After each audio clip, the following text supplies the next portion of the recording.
Muy buenas noches.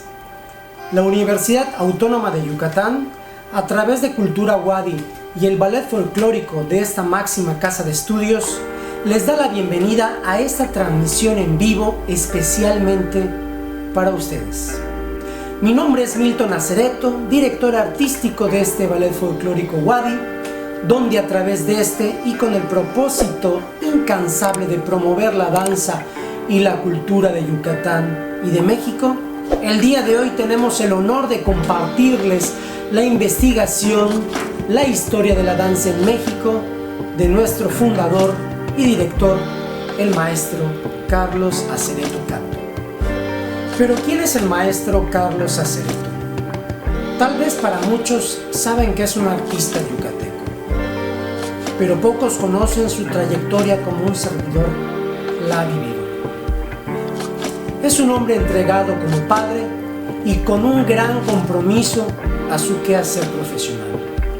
Fue un importante deportista, estudiante y con un sinfín de iniciativas culturales que lo han llevado al reconocimiento nacional e internacional por su dedicación a la cultura, así como haber colocado al ballet folclórico como entre las mejores 4 compañías universitarias a nivel nacional, así como haber alcanzado la medalla Yucatán, máximo galardón entregado por su dedicación a la danza.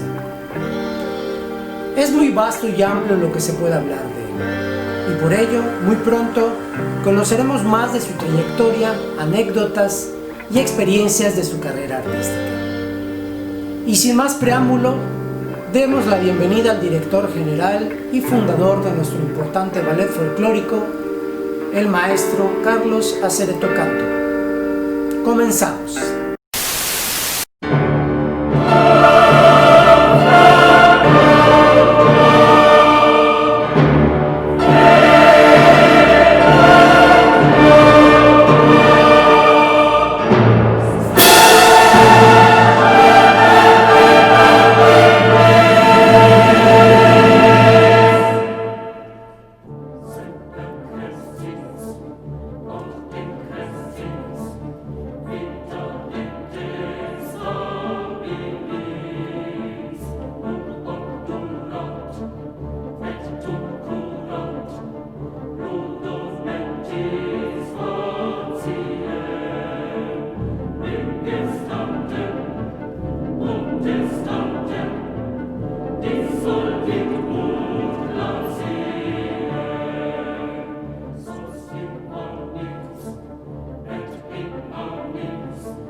Sin duda alguna, estamos viviendo tiempos diferentes, tiempos difíciles y todo esto dentro del marco de la globalización mundial. Pero en este momento toca hablar de la danza de la identidad nacional en referencia a este aspecto globalizador. Y creo yo que es sumamente importante conservar y exaltar nuestra identidad a través de la danza folclórica. La identidad nacional es el conjunto de elementos característicos de una nación, con los que sus habitantes se identifican, diferenciándose así de otras naciones. Por ejemplo, estas manifestaciones culturales propias de cada nación, como son su música y arte en general, los símbolos patrios como son la bandera, el himno nacional, el escudo, etc. También en países muy religiosos estaría la religión, los valores propios de un pueblo e incluso podría ser parte de la identidad nacional alguna especie animal o vegetal que solo se ve en un país determinado. En fin, todo aquello que uno puede identificar como mío, diferenciándose de alguien que pertenece a otro estado, de allí eso de la identidad, desde cierto punto de vista es el nacionalismo en cuanto al sentido de pertenencia, pero sin las implicaciones políticas e ideológicas que muchas veces conlleva ese término. Identidad nacional. Cuando se observan de cerca los miles de variantes de los seres humanos, nos sorprende tanto las diferencias entre sus rasgos físicos como la infinita diversidad de sus modos de vivir y de sus costumbres. Si se examinan esas diferencias más atentamente, podemos notar que se trata de diversidades de lenguaje, las ideas, las creencias, los códigos sociales, las técnicas, los ritos y las concepciones artísticas, éticas y religiosas. También notamos que estos elementos se hallan presentes en todos los grupos humanos, que constituyen creación propia y particular de cada uno de ellos y en consecuencia son distintos de los demás. Todos esos elementos propios de la humanidad conforman la cultura, que es por tanto característica del hombre. Con esto pretendemos dar a conocer las características de la cultura mexicana y sus representaciones, parte integral de lo que conforma la identidad nacional. Finalmente, cultura es el conjunto de todas las realizaciones materiales y espirituales que produce un grupo determinado. Es todo lo que el hombre hace, produce o crea. En este sentido, también son parte de la cultura todas las transformaciones que ese grupo hace del medio ambiente donde vive. Por ejemplo, canales, represas, terrazas y caminos, así como todo lo que crea o elabora para vivir, como son comidas y bebidas, vestido y vivienda. De tal manera, cada comunidad, cada grupo social o toda la población de un país tiene una respuesta que llamamos cultura.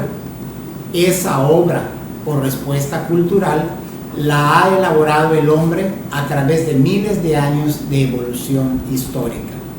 La cultura que ha creado cada sociedad a través de la historia tienen aspectos materiales y espirituales. Por ello, tenemos que señalar que todos los pueblos tienen una cultura, bien sea esta muy avanzada tecnológicamente o por el contrario bastante limitada en ese aspecto. Existen muchos pueblos que, aunque no tienen grandes manifestaciones de cultura material o un gran desarrollo técnico y científico, poseen en cambio una riquísima y a veces también milenaria cultura espiritual, con ritos, costumbres, tradiciones y ceremonias muy complejas. Cada pueblo o sociedad trata de defender o valorar su respectiva cultura, pues esa conciencia cultural propia le da a cada grupo su identidad. Las costumbres, tradiciones y otros elementos similares de la cultura espiritual son fundamentalmente para que un pueblo determinado desarrolle su identidad local, regional o nacional. Cuando nosotros escuchamos identidad nacional, yo quisiera recalcar en qué se entiende por identidad nacional.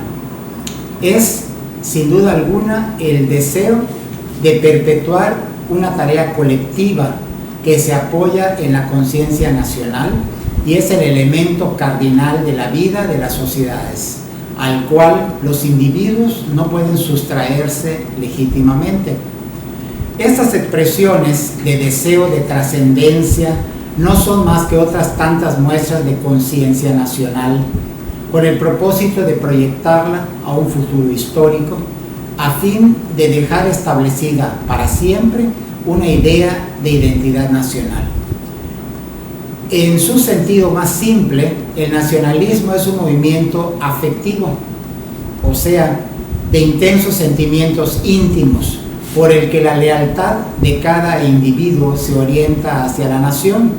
El nacionalismo práctico implica la identificación del pueblo con la nación y de ésta con el Estado. México sustenta un nacionalismo que hace de la conciencia de la propia identidad el punto de partida de su voluntad de ser. Procura el fortalecimiento de esa conciencia para saber qué es. Ofrece a otros pueblos relaciones de solidaridad entre iguales en la consecución de metas comunes, respetuoso de las peculiaridades que las distinguen y celoso del respeto a los propios sellos característicos. Conciencia de identidad implica autodefinición y autocrítica. En consecuencia, engendra actividad, exige actitud, inspira conducta patriótica y ubica en el tiempo y en el espacio. Nuestro nacionalismo es, pues, conciencia de nuestra identidad como nación, como Estado, conocimiento de nuestras raíces y de nuestro devenir histórico para conservar y fomentar nuestra cultura, defensa ante los ataques a nuestra política y a nuestra economía, convicción de que lo que afecte a uno, cualquiera de los miembros de nuestro grupo humano, afecta a todos ellos. Y esta es la esencia de la solidaridad democrática. Por ello, México ya tiene identidad. La conocemos, la vivimos, nos andamos buscándola, pero en la perspectiva de nuestro futuro más o menos mediato, debemos depurarla, preservarla y fortalecerla. A esto se resume el esquema de nuestro proyecto nacional, que nos es de hoy, es el mismo que inspiró a los revolucionarios desde 1810 y sigue siendo el fermento de nuestra constante evolución hacia el perfeccionamiento del estilo nacional surgida de nuestras raíces pluriculturales. Conocemos la palabra folclore, que se sintetiza y se reduce al significado del baile ceremonial o lúdico ejecutado por miembros de una comunidad como parte de su tradición cultural. Se utilizan distintos criterios para diferenciar la danza folclórica de otros tipos de danza. Los pasos son simples y repetitivos, de tal forma que cualquier miembro de la comunidad puede participar. No requiere la presencia de público y se transmite de generación en generación. Algunas veces la danza folclórica se define como un baile practicado por campesinos que viven en comunidades muy cerradas. Esta definición refleja la división que existía en la Europa preindustrial entre los campesinos y la aristocracia. No obstante, los habitantes de las ciudades modernas industrializadas participan regularmente en lo que llaman danzas folclóricas, herencia de los migrantes de las áreas rurales y algunas veces de otras naciones. La danza folclórica suele estar orientada a la diversión de los participantes, por lo que resulta de poco interés para los espectadores y no exige la presencia de público. Por otro lado, cuando una danza tradicional se ejecuta en el escenario, en un contexto formal, sus orígenes, pasos y coreografías pueden ser los de la danza folclórica, pero está separada de su contexto cultural, la cual se le empieza a considerar como una danza teatral. En teoría, esas danzas son transmitidas de generación en generación sin que sean la obra de un artista o coreógrafo conocido. Sin embargo, se siguen creando bailes folclóricos y en muchos casos se conoce el nombre del creador. Para aclarar las contradicciones que se incurren al definir la danza folclórica, conviene dividirla en dos grandes categorías. En la primera modalidad, los bailes folclóricos forman parte integral de las actividades de la comunidad. Sus miembros las aprenden desde la infancia. Cada danza es una forma viva que cambia con el tiempo. La segunda modalidad se refiere a las danzas que han sido apartadas de su contexto original. Al no ser ejecutadas como parte de la vida en comunidad, se bailan como recreación. Por ejemplo, en los clubes de danza folclórica o en ciudades o países extranjeros, o en adaptaciones escénicas. Dado que los bailarines no las aprenden como parte de su tradición, deben ser enseñadas a través de una instrucción formal. Las danzas folclóricas existen como parte integral de la vida de la comunidad y generalmente se asocian a ocasiones específicas o grupos concretos de personas. Durante los últimos siglos, muchas tendencias han influido sobre la danza folclórica. A medida que la industrialización avanzaba y atraía a la población rural hacia las ciudades, las danzas relacionadas con las actividades agrícolas y los ritos comunitarios perdieron gradualmente su significado. Debido a las distintas circunstancias de la vida urbana, surgieron nuevas danzas. La colonización también influyó, ya que muchas danzas indígenas se fusionaban como los bailes de las fuerzas conquistadoras.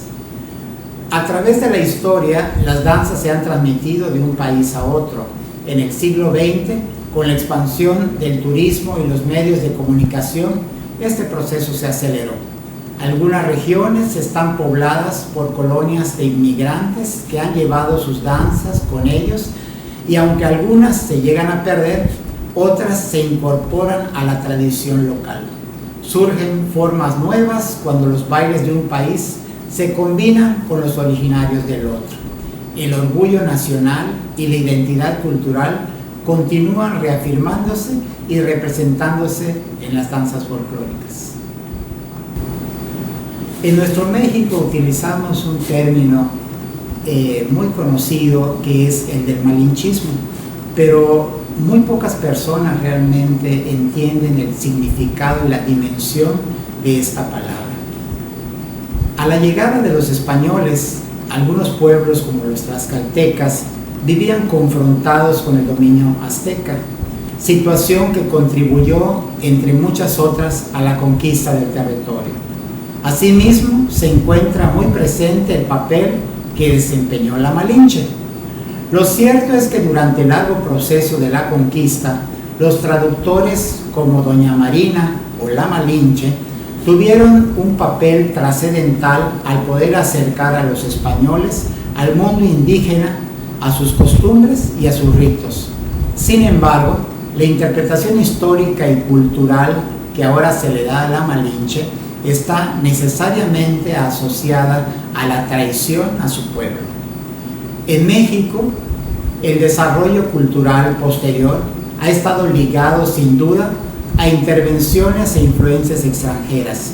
Somos un país multicultural, multiétnico, en el que a veces existe una confrontación entre lo que se considera una lealtad hacia lo nacional y la preferencia por ideas, gustos, actitudes e ideologías extranjeras, lo que en el lenguaje cotidiano se denomina malinchismo.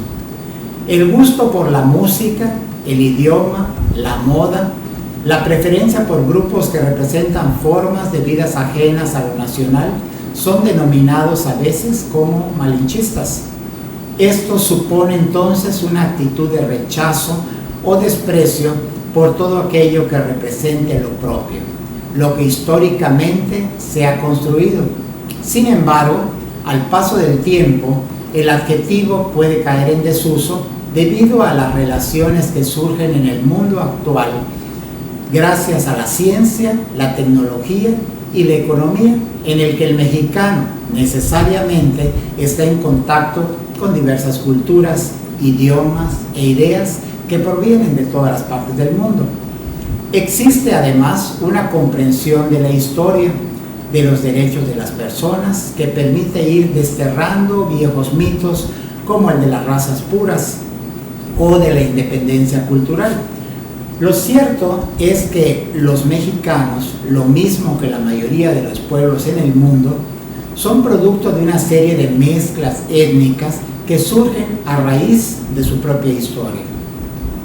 Son precisamente los valores nacionales los que provienen de esa mezcla: la familia, la fraternidad, la solidaridad, el trabajo, entre muchos otros, con los que se puede convivir con muchos otros pueblos e ideologías, basándose en el respeto de las diferencias y la capacidad de aprendizaje de los mexicanos. De esta manera resumo a grandes rasgos lo que vendría siendo ese concepto del malinchismo. Existe una canción muy bella, muy interesante, de letra del señor Gabino Palomares, que se llama La maldición de la Malinche, donde nos retrata a los mexicanos de cuerpo entero, donde hasta nuestros días actuales todavía de manera inconsciente nosotros seguimos utilizando y aplicando ese malinchismo. En otras latitudes se le pueden llamar racismo o algún otro término. Este cancionero popular resta de la siguiente forma. Voy a dar una lectura a la canción para que tengamos un extracto de este significado del malinchismo. Y dice lo siguiente: del mar los vieron llegar mis hermanos emplumados, eran los hombres barbados de la profecía esperada.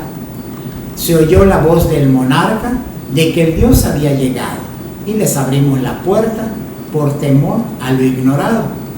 Iban montados en bestias como demonios del mal, iban con fuego en las manos y cubiertos de metal. Solo el valor de unos cuantos les opuso resistencia, y al mirar correr la sangre se llenaron de vergüenza. ¿Por qué los dioses ni comen ni gozan con lo robado? Y cuando nos dimos cuenta, ya todo estaba acabado. Y en ese error entregamos la grandeza del pasado, y en ese error nos quedamos 300 años esclavos. Se nos quedó el maleficio de brindar al extranjero nuestra fe, nuestra cultura, nuestro pan, nuestro dinero. Y le seguimos cambiando oro por cuentas de vidrio y damos nuestras riquezas por sus espejos con brillo. Hoy, en pleno siglo XX y actualmente el XXI, nos siguen llegando rubios y les abrimos la casa y les llamamos amigos. Pero si llega cansado un indio de andar la sierra, lo humillamos y lo vemos como extraño por su tierra. Tú, hipócrita que te muestras humilde ante el extranjero, pero te vuelves soberbio con tus hermanos del pueblo. Oh maldición de Malinche, enfermedad del presente, ¿cuándo dejarás mi tierra? ¿Cuándo harás libre a mi gente? Es sumamente importante que entendamos qué papel juega realmente la identidad nacional en el contexto globalizador. El patrimonio cultural inmaterial es presencia tanto de todo aquello que lo define como de lo que está ausente. Es un juego constante de presencia y ausencia, y también de identidad y diferencia. Es lo que nos sitúa como miembros de una familia, de uno o varios grupos étnicos, culturales y religiosos, de pueblos y regiones. Nos ubica también como ciudadanos de una nación exuberante en su diversidad y su historia frente a un mundo globalizado. Una inquietud fundamental es la preocupación de que puede perderse aquello que para nosotros es la parte íntima de nuestra lengua, personalidad, relaciones sociales y lugar en el ancho mundo. Aquello que hoy estamos aprendiendo a llamar patrimonio cultural inmaterial, que también se puede llamar patrimonio intangible o patrimonio vivo. Es relevante comprender con fidelidad el concepto de patrimonio inmaterial, el cual va más allá de lo que antes se denominaba folclore o de manera más general usos y costumbres. Habría que reconocer que las culturas son momentos en el tiempo y no costumbres fósiles de la historia, y que los individuos y los grupos son quienes deciden crearlas, practicarlas, porque tienen razones para valorarlas. El gran tesoro cultural de nuestro México podría perderse ante la globalización debido a su forma de expresión inmaterial, y por dicho término se puede sumar expresiones como festividades tradicionales, ritos, costumbres y danza, entre otros más. El patrimonio cultural inmaterial es presencia tanto de todo aquello que lo define como de lo que está ausente. Para los mexicanos, la identidad, lo nacional, es el símbolo de lucha que anima hoy el espíritu de resistencia de la nación frente al mundo. Nuestra cultura es el alma de la nación. Salvemos nuestra manera de pensar y de ser, pero no nos encerremos en una burbuja. Siempre hay que estar abiertos al mundo, dialogando, interpretando, apropiándonos de lo más valioso de la cultura universal para ganarnos el derecho a pertenecer y a participar. Nuestro referente no puede ser el individualismo y la fragmentación. Tiene que ser el humanismo y la unidad en la diversidad. No dejemos abiertos nuestros oídos a los cantos de sirena de la globalización enferma. Conozcámonos a nosotros mismos e encontremos nuestro lugar en el mundo del siglo XXI. Sobre la base de la unidad forjada en torno a la diversidad, no se trata de repetir lo mismo, sino de ir por muchos y enriquecedores caminos hacia un horizonte común, pero siempre renovado.